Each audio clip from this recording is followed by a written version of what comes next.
이전 성경 봉독 하실 때에 말라기 3장 1절에서 5절까지 김혜숙 권사님 나오셔서 봉독해 드리겠습니다. 다 같이 기립하셔서 하나님의 말씀을 봉독하시겠습니다.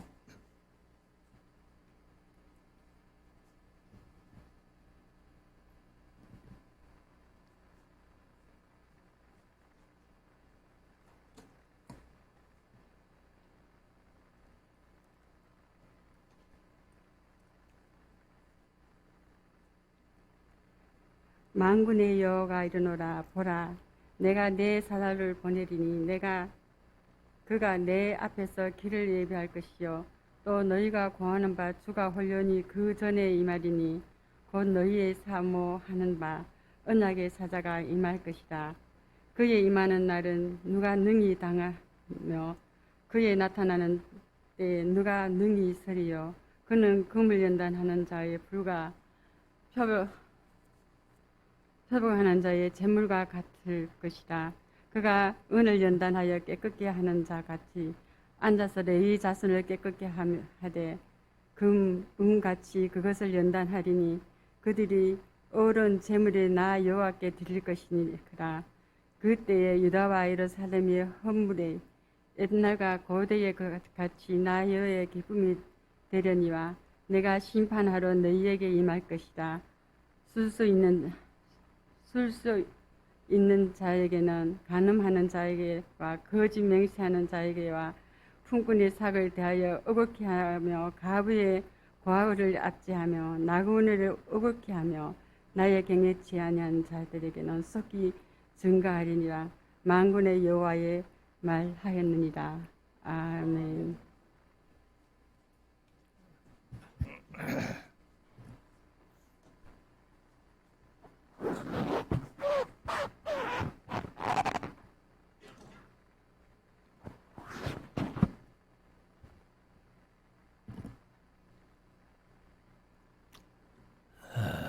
이제 우리 말씀을 묵상하는 시간인데요. 오늘은 말라기 3장 1절에서 5절까지 봉독을 했습니다만은 3장과 4장 같이 묵상을 하고 지난 시간에 말라기를 끝내면 중간사를 한다고 말씀드렸는데 중간사는 역대상하 끝나고 그렇게 중간사를 하겠습니다. 오후 시간에는 노 목사님이 강의하시면서 말라기를 하시고 나서 사랑하기라는 강의를 하셨어요. 그래서 오후 시간에 노 목사님이 사랑학을 강의하신 그 내용을 그대로는 못하고 시간도 짧고 하니까 하나님의 사랑에 대해서 제가 좀 오후 시간에 말씀을 드리겠습니다. 결국 이제 우리가 이 말라기서도 이제 1장, 2장 끝나고 3장, 4장을 오늘 묵상하게 되는데 사실은 이 말라기서 1장 2절에서 하나님이 내가 너희를 사랑하였노라 하고 말씀하실 때에 주께서 어떻게 우리를 사랑하셨나이까 하는 그 기막힌 소리를 하나님이 들으시고 400년 동안 말씀을 못 하셔요.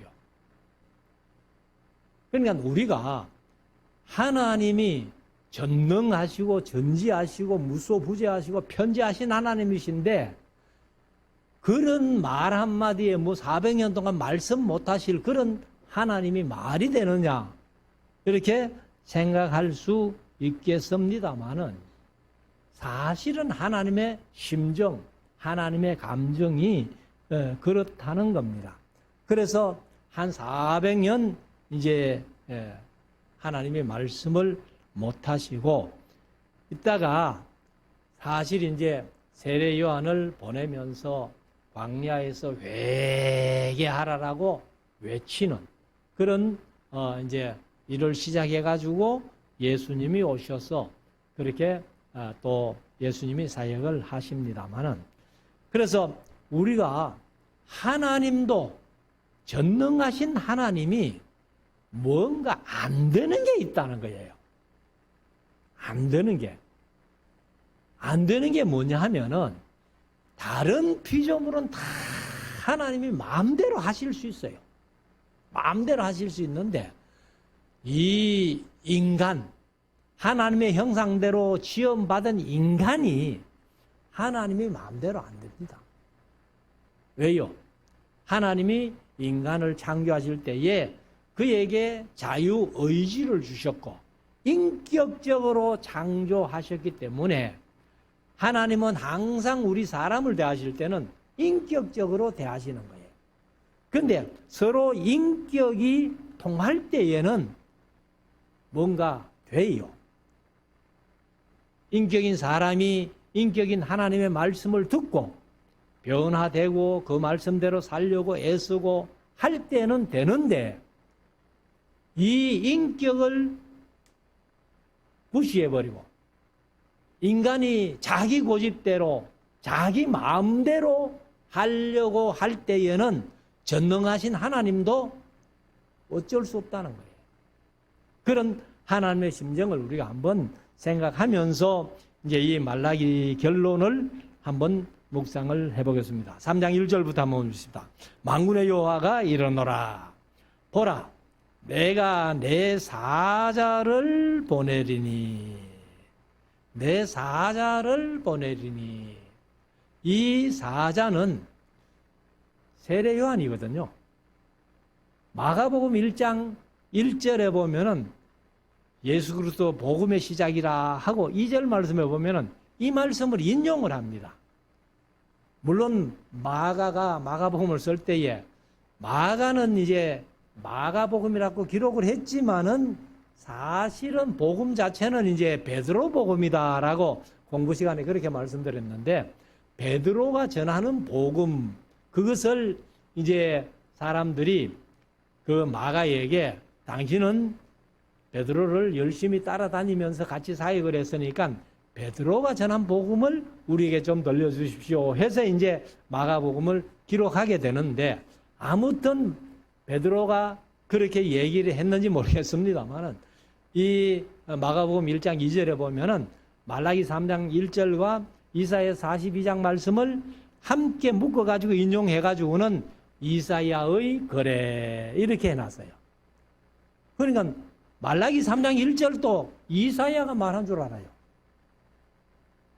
그러니까 우리가 성경을 세밀히 안 보면은 그런 것도 이제 보기 힘드는데 아무튼 이제 마가복음 1장 2절에는 말라기 3장 1절 말씀을 인용을 했는데 보라 내가 내 사자를 보내리니 이제 사자는 세례 요한인데 그가 내 앞에서 길을 예비할 것이요. 그래서 이제 그 하반절에 보면은 그가 이제 호련히 주가 임하신다 이렇게 말씀을 하시는데 이 호련히 임할 주가 누구냐? 이 주는 예수님이에요. 그래서 사자는 세례 요한이고 세례 요한이 와서 길을 예비하고 나면은 이제 예수님이 이 땅에 오실 것을 말씀을 하고 있습니다. 그래서 이제 예수님이 이 땅에 오실 때에 우리가 뭐 잘 아는 대로 그 만왕의 왕으로 오시는 예수님인데 왕처럼 오시지 못하잖아요. 그래서 마구간에서 그렇게 초라하게 태어나시는 모습을 우리가 봅니다. 그래서 이사야서 53장에 보면은 예수님의 모습이 고운 모양도 없고 또 풍채도 없고 흠모할 만한 그런 외형이 없이 초라하게 오실 거라고 그렇게 말씀을 하시는데 그래서 우리가 어떻게 보면은요 이 부자들 또 교만한 사람들 이런 사람들은 예수님이 오신 그 모습대로 한다면은 교만한 것 자체가 심판이라는 거예요. 그래서 우리가 어떻게든지 교만한 사람은 아마 천국에 못 들어갈 겁니다. 부자들도 예수님이 말씀하신 대로 약대가 바늘기로 들어가는 게 쉽지 부자가 천국 들어가기가 힘든다, 어렵다 이렇게 말씀을 하시는데 아무튼 3절 1절 하반절 또 너희의 구하는 바 주가 호련히 개정은 갑자기 이렇게 했는데 주가 호련히 그 전에 임하리니 이 주님은 바로 예수님이신데 그가 이제 예수님이 오셔가지고 성전을 청결케 하는 그런 일이 있었잖아요. 그래서 성전 숙청이다 이렇게도 많이 표현하는데 마태복음 21장 12절에서 17절, 마가복음 11장 15절에서 19절, 누가복음 19장 45절, 46절 여기에 보면은 예수님이 성전을 청결케 하는 그런 장면이 나오는데 여기에 이제 말라기서에서 이미 그걸 예언을 했다는 겁니다. 1절 끝에 보면은 곧 너희의 사모하는 바 언약의 사자가 임할 것이라. 언약의 사자가 임할 것이라. 그런데 이 언약의 사자는 무슨 언약이에요? 예수님이 오셔가지고 누가복음 22장 20절에서 성만찬을 하시면서 떡을 떼어서 제자들에게 주시면서 이것은 너희를 위하여 찢는 내 몸이다. 그리고 그 떡을 먹고 난 뒤에 잔도 이와 같이 하여 가라사대 이 잔은 내 피로 세우는 새 언약이다. 이렇게 말씀을 하셔서 그래서 제가 강의 시간에 구약과 신약의 차이를 얘기를 하면서 첫 번째 차이가 피의 차이다. 피의 차이. 그래서 이 출애굽기 24장 8절에서 모세가 그 피를 취하여 백성들에게 뿌리면서 이것은 너희와 하나님 사이에 맺는 언약의 피다. 이렇게 말씀을 하신 것이 거기에 모세가 첫 번째 언약을 맺을 때에는 바로 짐승의 피를 가지고 언약을 맺었고 새 언약을 맺을 때에는 예수님이 자신의 피로 내 피로 세우는 새 언약. 그래서 언약의 사자가 임할 것이다. 이렇게 말씀을 했습니다. 2절 그의 임하는 날을 누가 능히 당하며 그의 나타나는 때에 누가 능히 서리요 금을 연단하는 자의 불과 표백하는 자의 잿물과 같으리라. 이 예루살렘에 있는 종교 지도자들 뿐만 아니라 예수님의 12 제자들도 가끔 그런 게 있었잖아요. 누가 크냐? 누가 크냐? 그러니까 이런 마음, 교만한 마음 이런 것을 이제 가지고 있다는 거죠. 그리고 또 뭐 요한과 야고보 같은 경우는 그 어머니가 예수님께 당신의 나라에 임하실 때에 내 두 아들 하나는 주의 우편에 하나는 주의 좌편에 이렇게 부탁을 하는 얘기도 있었습니다만은 그러나 예수님께서는 그렇게 하면 안 된다. 교만해도 안 되고 자기를 나타내려고 해서 안 되고 그러면 어떻게 해야 되느냐? 요한복음 13장에 보면은 예수님께서 수건을 허리에 두르시고 그야에 물을 떠가지고 제자들의 발을 씻기는 그런 겸손한 모습을 우리가 볼 수 있잖아요. 그는 제자들이 서로 누가 크냐 하는데 거기에 발 씻어 줄 사람이 누가 있겠어요? 아무도 없습니다. 그런데 예수님은 친히 내가 주와 선생이 되어 너희 발을 씻겼으니 너희도 서로 발을 씻기는 것이 옳으니라 하고 요한복음 13장 14절에서 그렇게 말씀을 하십니다. 그렇기 때문에 우리가 이 누가 그의 임하는 날을 누가 능히 당하며 그의 나타나는 때에 누가 능히 서리요. 아무도 예수님 앞에 그렇게 설 수 없는 거예요. 그 당시에. 종교 지도자들이나 심지어 뭐 제자들까지도 그러니까. 그래서 예수님은 금을 연단하는 자의 불과 표백하는 자의 잿물과 같으리라. 그럼 이제 우리가 뭐 용광로에 가보면은 포항제철 같은 데 가서 용광로를 보면은 이 쇠를 그냥 용광로 속에 집어넣지만은 그게 다 녹으면은요, 이 찌꺼기가 위에 떠요.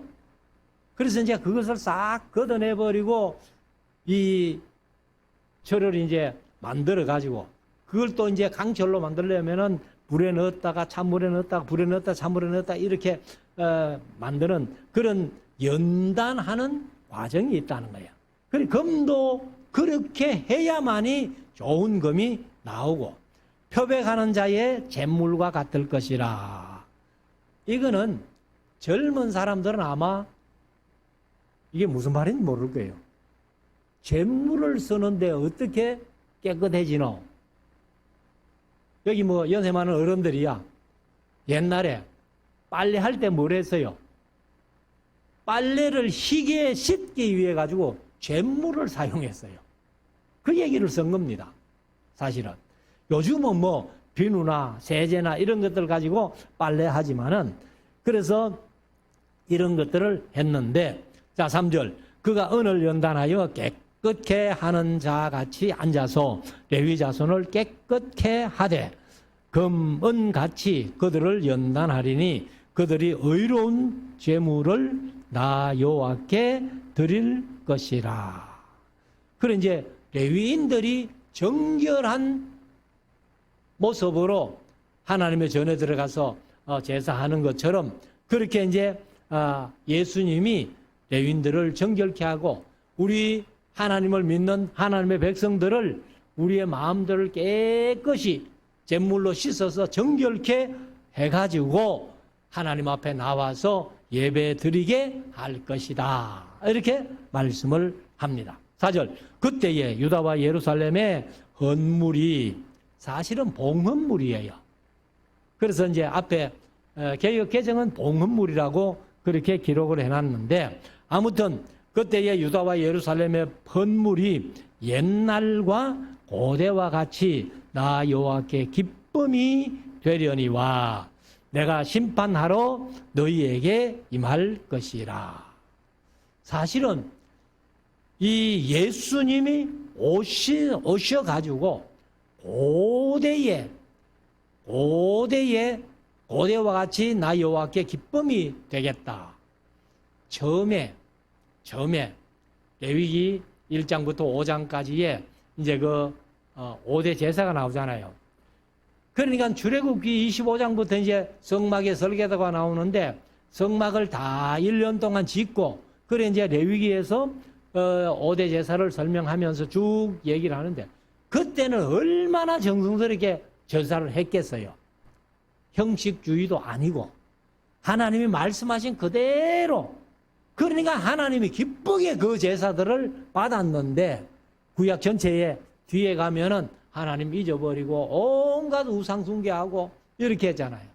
그런데 예수님이 오셔가지고 우리의 죄를 깨끗이 씻어주시고 희게 해주시고 금같이 은같이 연단을 해서 우리가 하는 예배를 통해서 하나님이 고대와 같이 그렇게 기쁨이 되게 하시겠다. 누구를 통해서? 예수 그리스도를 통해서. 그래서 이제 하는데 그렇게 못한 사람들은 하나님이 심판하신다는 거예요. 5절에 내가 심판하러 너희에게 임할 것이라. 술수하는 자에게와 술수는 점치는 자입니다. 개혁개정은 점치는 자에게와 간음하는 자에게와 거짓 맹세하는 자에게와 품꾼의 삭세에 대하여 억울케 하며 그러니까 품꾼을 썼으면은 정당한 품삯을 줘야 되는데 정당한 품삯을 안 준 사람들은 다 심판의 대상이 된다는 거예요. 그리고 과부와 고아를 압제하며 나그네를 억울케 하며 나를 경외치 아니하는 자들에게 속히 증거하리라. 만군의 여호와가 말하였느니라. 그래서 여기 보면은 우상 숭배는 없잖아요. 우상 숭배가 얼마나 큰 죄악입니까? 그런데 그런 거는 여기에 말씀이 없어요.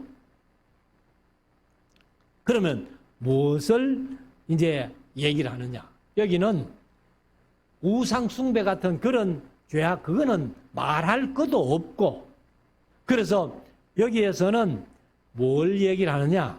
인간 세상 윤리를 얘기를 하는 거예요. 그래서 예수님이 오셨을 때에 그 유대인들, 이스라엘 사람들이 우상 숭배는요, 꿈도 못 꿔요. 왜? 우상 숭배하다가 예루살렘이 망하고 바벨론에 잡혀갔잖아요. 그래서 바벨론에 잡혀가가지고 70년 동안 살면서 크게 깨달은 것 중에 하나가 우상은 아무것도 아니다. 그걸 깨달았거든요. 그러니까 바벨론 포로 이후에는요, 우상 숭배 얘기는 아예 없습니다. 근데 이 바리새인들이 11조 얼마나 철저하게 해서요. 그리고 금식기도 하고 뭐 온갖 의로운 삶을 산다고 했는데, 그런데 이 바리새인들이 11조 그렇게 철저히 해도 마태복음 23장에 보면 와 있을진저 외식하는 서기관들과 바리새인들이요 하고 바리새인들을 심판하시거든요. 근데 왜 그러냐?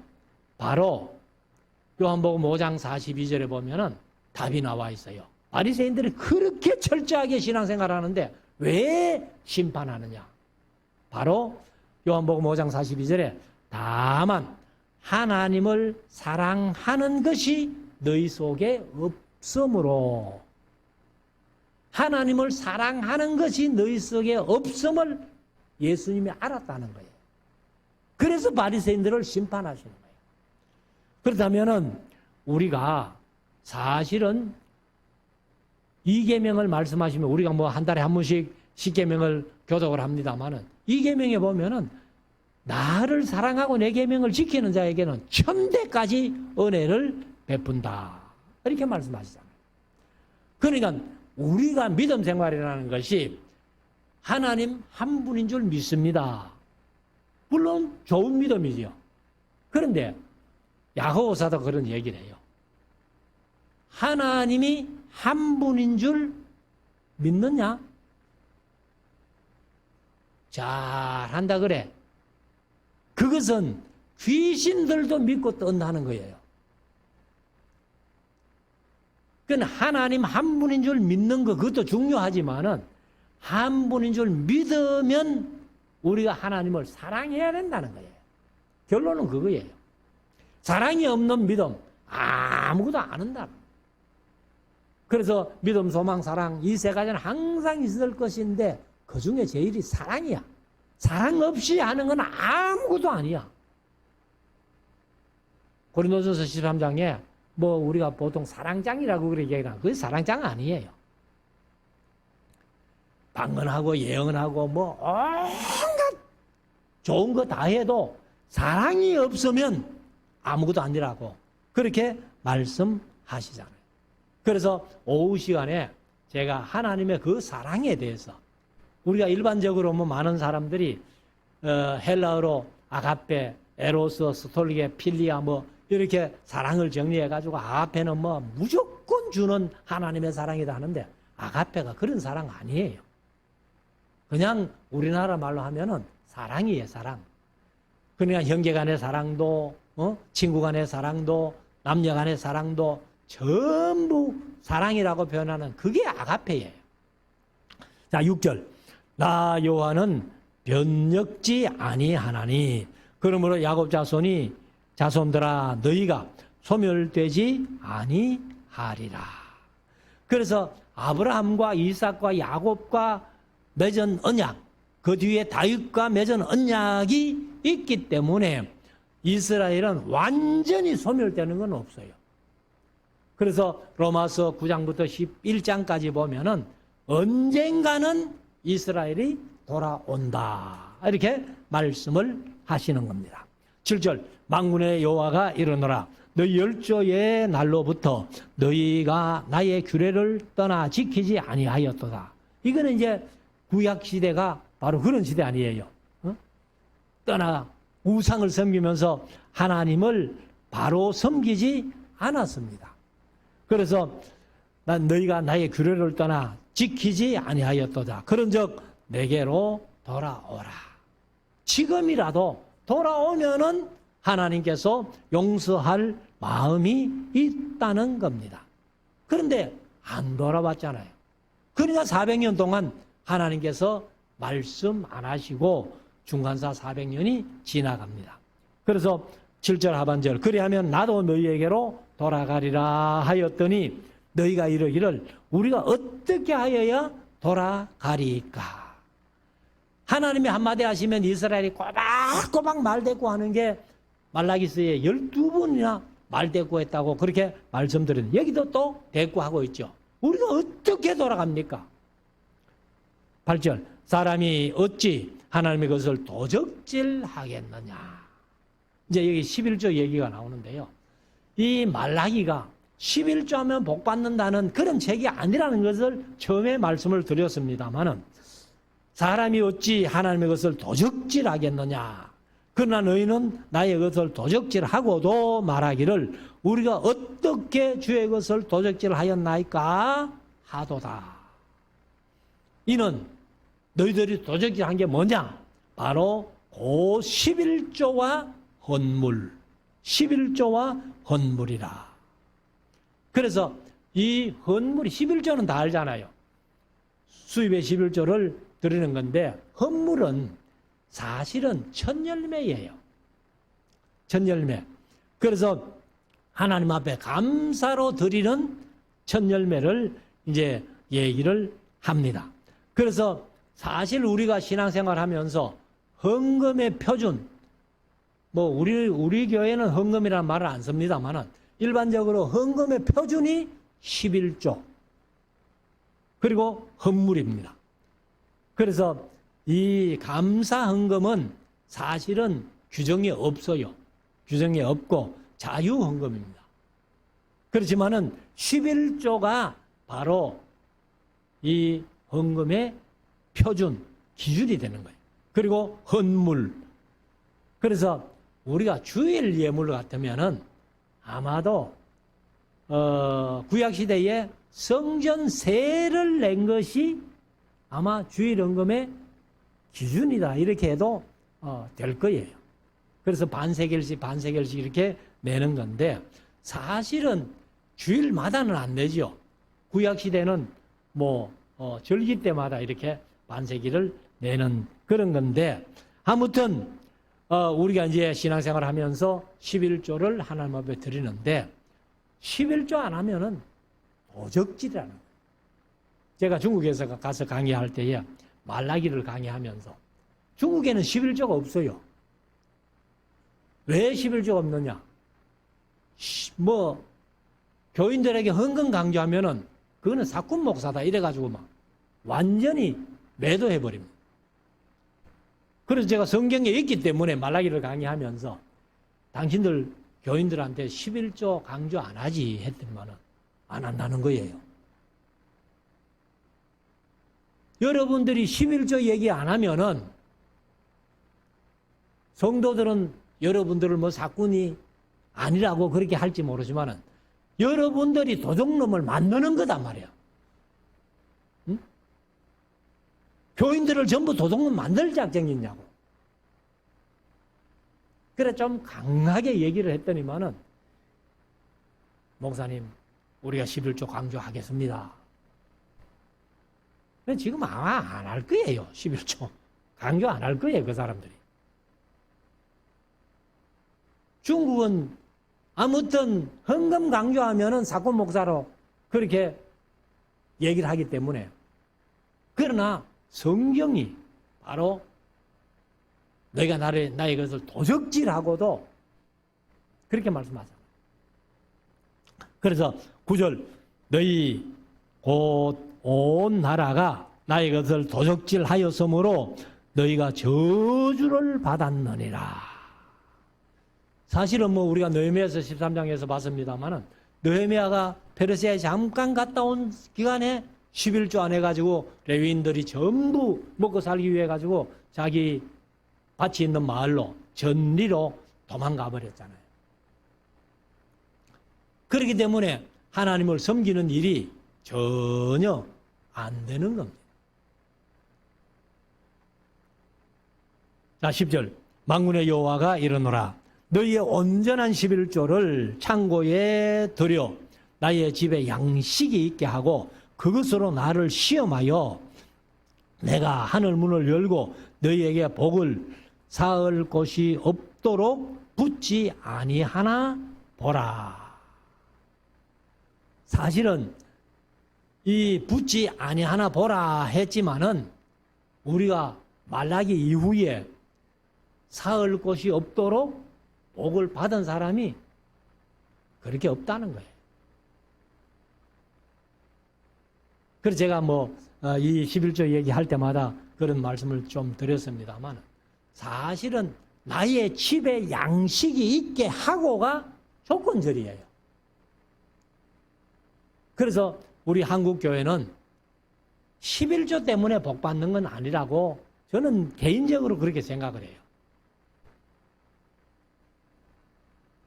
그러나 제가 이제 목회하면서 촌에서 목회하면서 우리 경상비에 11조를 떼서 어려운 사람들 좀 도와주자 해가지고 그 운동을 제가 했고 그 운동하고부터 그 시골 교회가 물질적으로 복을 받는 모습을 저도 봤고 성도들이 다 봤어요. 그래서 우리 교회도 지금도 경상비 11조를 여러분들이 아실는지 모르겠지만 저기 예배 마치고 이제 헌금 집계하면은 바로 그 자리에서 11조 뗍니다. 그래가지고 지출 항목 1번이 11조 지출이에요. 그래 모아가지고 우리 성도들이 선교 예물 드린 거 하고 같이 합해서 선교하는 일에 쓰고 또 구제하는 일에 쓰고 그래서 그런 물질을 모아놨기 때문에 어디 어려움을 당한다 하면은 그래도 우리 교회가 좀 한 몇십만 원씩 이렇게 도와줄 수 있는 겁니다. 근데 그런 걸 안 떼놓으면요 일하기 힘들어요. 있어야 하지. 그래서 제가 시골에 있을 때도 많지는 않았지만 1년에 제가 처음 갔을 때 1680만 원 1년 예산이라. 그 11조 다 떼봐야 168만 원밖에 안 되는데. 그런데 점점 성장해가지고 제가 나올 때 한 3천 몇백만 원 이렇게 예산을 세우고 나왔는데 그 뒤에는 그 농촌교회가 거의 예산이 1억이 된다는 거예요. 그런데 그걸 떼놓으니까요. 그 교회 출신 목사님이 개척을 하는데 좀 도와줘야 안 되겠습니까? 했더니만 아이고 도와주지요 하고 이제 장로님들하고 의논해가지고 그래가 그때 80년대 100만 원 같으면 돈이 제법 많았어요. 그걸 100만 원씩 떼가지고는 그 개척하는데 가가지고 설립 예배 드리는데 헌금하고 이렇게 할 수 있다라는 거예요. 그래서 제가 이제 그렇게 하는데 아무튼 우리 개인적인 신앙생활의 11조나 우리 교회에서 전체 예산의 11조나 똑같은 거예요. 그래서 11절에 만군의 여호와가 이르노라 내가 너희 황충을 금하며 황충이 메뚜기거든요. 사실 이제 스바냐스에서 봤습니다만은 넛, 메뚜기, 황충 그 다음에 한 가지가 뭐지? 넛, 넛, 메뚜기, 황충. 갑자기 왜지? 아무튼 그 네 가지가 있는데 황충이 있죠. 그래서 메뚜기를 얘기를 합니다. 그 개혁개정은 메뚜기라고 번역해놨는데 그 그래서 메뚜기를 금하며 너희 토지 소산을 멸하지 않게 하며 너희 밭에 포도나무에 과실로 기한 전에 떨어지지 않게 하리니. 과일이 열매 가지고 잊지 않고 떨어져 버리면요, 그거 얼마나 손해예요. 그래서 하나님이 이렇게 복을 주신다는 거예요. 12절 너희 땅이 아름다워지므로 열방이 너희를 복되다 하리라. 만군의 여호와의 말입니다. 야, 저 나라는 어떻게 저렇게 복을 받노? 그런 소리 들리도록 하나님이 하시겠다는 거예요.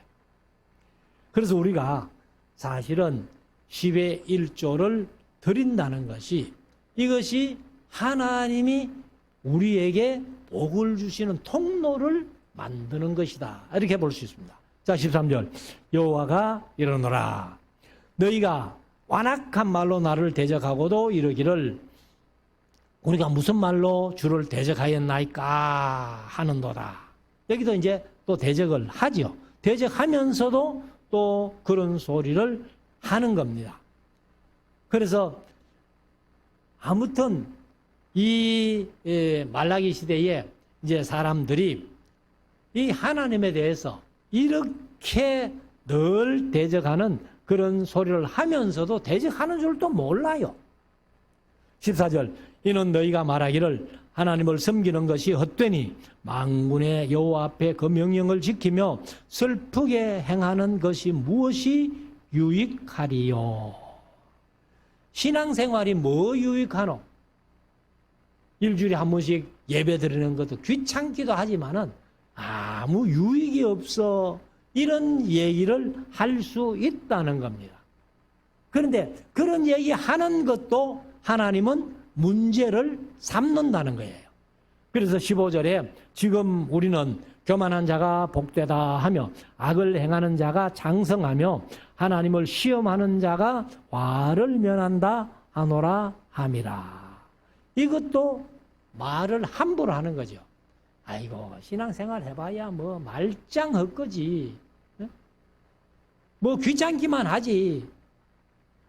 어떤 사람은 뭐 복도 받는다는데 나는 뭐 신앙생활 해보다 아무것도 아니야. 오히려 신앙생활 안 하는 사람이 더 잘되고 악인이 더 형통하고 악인이 더 복되고 그렇게 하더라는 겁니다. 그런데 악인들이 잘되고 복받는 거 전혀 부러워할 거 없습니다. 아무튼 16절 그때에 여호와를 경외하는 자들이 피차 말하며, 이제 소수의 사람 다 하나님을 대적하고 하나님 섬기는 건지 귀찮고 번패스럽고 이렇게 얘기를 하는데 소수의 사람이 하나님을 잘 경외하는 사람이 있더라는 겁니다. 그래서 말하며 여호와께서 그것을 분명히 들으시고, 소수의 사람이지만은 하나님을 잘 경외하고 사랑하고 믿고 하는 것을 다 들으신다는 거예요. 들으시고 여호와를 경외하는 자와 그 이름을 존중히 생각하는 자를 위하여 여호와 앞에 있는 기념책에 기록하셨느니라. 그러니까 하나님께서 말하고 생각하고 행동하는 모든 것을 기념책에다가 기록해 놓겠다. 그래서 기념책이 다른 말로 하면 생명록이에요. 생명록. 그래 기념책 이렇게 얘기를 하는데 17절 만군의 여호와가 이르노라. 내가 나의 정한 날에 그들로 나의 특별한 소유를 삼을 것이요. 하나님이 특별한 소유로 삼는데요. 또 사람이 자기를 섬기는 아들을 아낌같이 내가 그들을 아끼리니. 하나님이 특별한 소유로 삼아가지고 늘 아껴주신다는 겁니다. 그래서 아끼리니 18절 그때에 너희가 돌아와서 의인과 악인이며 하나님을 섬기는 자와 섬기지 아니하는 자를 분별하리라. 하나님께서 그때가 되면은 다 분별한다. 마태복음 25장의 세 번째 비유가 양과 염소의 비유 아니에요. 그래서 양 같은 사람들은 전부 하나님 우편에, 염소 같은 사람 전부 하나님 좌편에. 그래서 이 양 같은 사람들에게 복받을 자들이여 하고 천국을 말씀하셨고, 이 사람들은, 염소 같은 사람들은 저주받을 사람, 지옥의 자식들이라고 그렇게 말씀을 하시는 겁니다. 그래서 우리가 이 마지막에 하나님께서 다 분별하셔가지고 의인과 악인을 구별하시는 이때에 우리가 어느 편에 설 것인가 하는 것을 마음속에 새기고, 4장 1절부터 시간이 많이 갔는데 빨리 읽고 지나가겠습니다. 만군의 여호와가 이르노라. 보라, 격렬한 불 같은 날이 이르리니. 그 격렬한 불물을 개역 개정은 용광로로 번역했어요. 용광로 같은 용광로 같은 불 같은 날이 이르리니 교만한 자와 악을 행하는 자는 다 초계 같을 것이라. 우리가 사실 스바냐서에서도 하나님이 심판하시는 것을 보았는데, 이 초계가 뭐예요? 개역 개정은 이거를 지푸라기라고 했어요. 그러니까 우리 경상도 말로 하면 북디기 가면 또 모르죠. 완전히 사투리니까. 그래서 바삭 마른 풀들, 그런 거 불 붙여 놓으면 얼마나 잘 사겠어요. 그래서 이 교만한 자, 악을 행하는 자는 다 초계, 지푸라기 같은, 그런데 불을 붙이면 잘 타듯이 그렇게 하나님이 심판하시겠다, 이렇게 말씀하시는데, 교만한 자와 악을 행하는 자는 다 초계 같을 것이라. 그 이르는 날이 그들을 살라 뿌리와 가지를 남기지 아니할 것이로되, 내 이름을 경외하는 너희에게는 의로운 해가 떠올라서 치료하는 광선을 발하리니. 그러니까 이 악인들은 지푸라기에 불을 붙이면 잘 타는 것처럼 가지나 모든 것을 다 태워버리는데, 이 경외하는 사람, 하나님을 경외하는 사람들에게는 치료하는 광선을 비추어 주시겠다, 이렇게 말씀을 합니다. 그러면은 이 의로운 자들, 내 이름을 경외하는 너희 의로운 자들에게는 의로운 해가 떠올라서 치료한 광선을 비춘다, 이렇게 말씀하시는데, 이게 뭐냐 하면은 사실은 예수님의 말씀을 듣는 거예요. 예수님의 말씀. 그래서 우리가 AD 70년에 예루살렘이 망해요, 로마에 의해서. 그런데 망하기 전에 64년쯤, AD 64년쯤, 64년, 65년 그쯤에 이 12제자가 모여가지고 우리가 제비를 뽑아서 선교지를 택해서 흩어지자, 이래가지고, 그래서 이제 흩어진 거예요.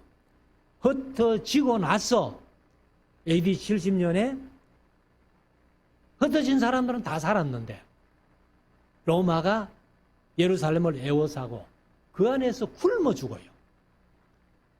그래서 강의할 때 늘 말씀드렸습니다만은 110만이 사는 예루살렘 성에 절기 지키기 위해서 110만이 더 모여가지고 120만이 예루살렘 성 안에 있을 때, 절기 지킬 때 로마가 에워싸가지고 양식이 안 들어가니까. 사실은 그 양식이 120만이라 할지라도 몇 년 먹을 양식이 그 비축되어 있는 거예요. 근데 저것끼리 싸우다가 그 양식 창고에 불을 질러버려가지고 양식이 없어가지고 다 굶어 죽는데 110만이 죽습니다. 그래서 예수님께서 마태복음 24장 15절에 보면은, 그러므로 너희가 선지자 다니엘이 말한 바 멸망에 가정한 것이 거룩한 곳에 선 것을 보거든 읽는 자는 깨달을진저. 그래서 예수님의 말씀을 듣고, 그러니까 예수님을 경외하는 자가 예수님의 말씀을 듣겠죠. 지혜롭게 처신하라는 거예요. 그래서 AD 64년에 흩어진 제자들은 생명을 건졌고, 물론 나중에 다 순교합니다만은, 그러나 예루살렘에 남아있는 사람들은 로마에 의해서 다 굶어 죽는 그런 끔찍한 것을 볼 수 있습니다. 그래서 너희가 나가서 외양간에서 나온 송아지같이 뛰리라. 그 예루살렘이 그렇게 로마에 의해서 망할 때에 흩어진 사람들은 그들의 마음이 어떻겠어요?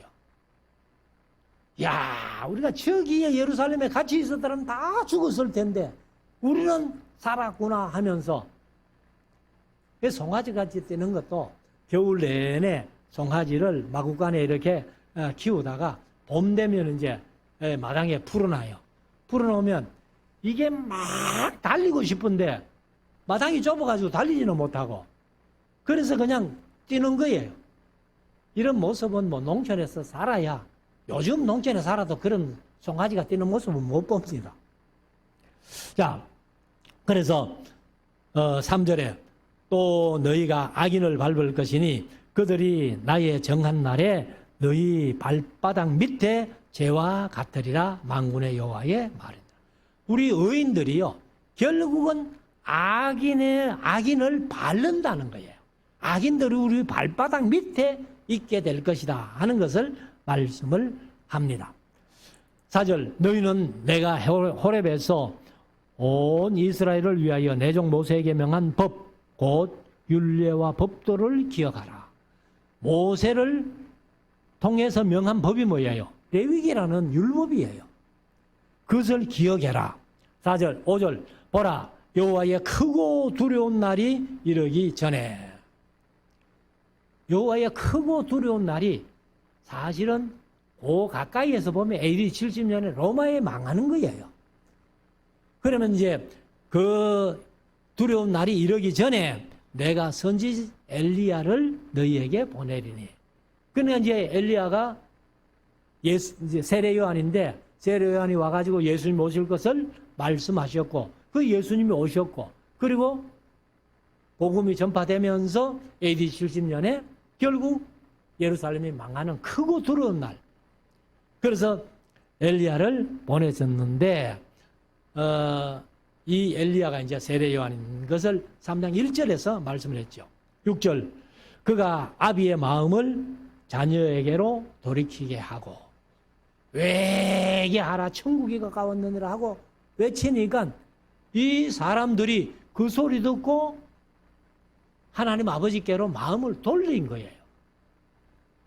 그리고 자녀들의 마음을 그들의 아비에게로 돌이키게 하리라. 그래 이제 하나님은 세례 요한을 통해서 회개하라 했으니까 그 마음을 돌이켜서 돌아오는 자는 받아주시잖아요. 그래서 이제 사람들에게도 너희가 회개해라 하고 아비에게로 돌아가야 되는데, 그런데 돌이키게 하리라. 돌이키지 아니하면, 그러니까 아비의 마음은 이미 자녀들에게 돌이켜 있는데 자녀들이 아비에게로 돌이키지 아니하면 두렵건대 내가 와서 그 땅을 저주로 칠까 하노라. 저주로 그 땅을 칠까 하노라. 이게 구약의 마지막이에요. 그래서 구약 전체를 보면은 창세기 1장 1절부터 보시기에 좋았더라라고 기록된 게 구약이 끝나면서는 그 땅을 저주로 칠까 하노라 하고 구약이 끝나는 거예요. 그럼 구약의 역사가 전혀 잘못됐다는 것을 우리가 인식할 수 있잖아요. 그래서 우리가 이런 사실을 마음속에 새겨서 무엇보다도 하나님의 심정을 잘 알고 하나님의 마음은 우리에게로 이미 돌이켜져 있으니까 우리가 마음을 돌이켜 하나님께로 나아가면 하나님이 큰 은혜와 복으로 풍성하게 채워주실 줄로 믿습니다. 이런 믿음 가지고 승리하는 우리 모두가 될 수 있기를 주의 이름으로 축원합니다. 기도드리겠습니다.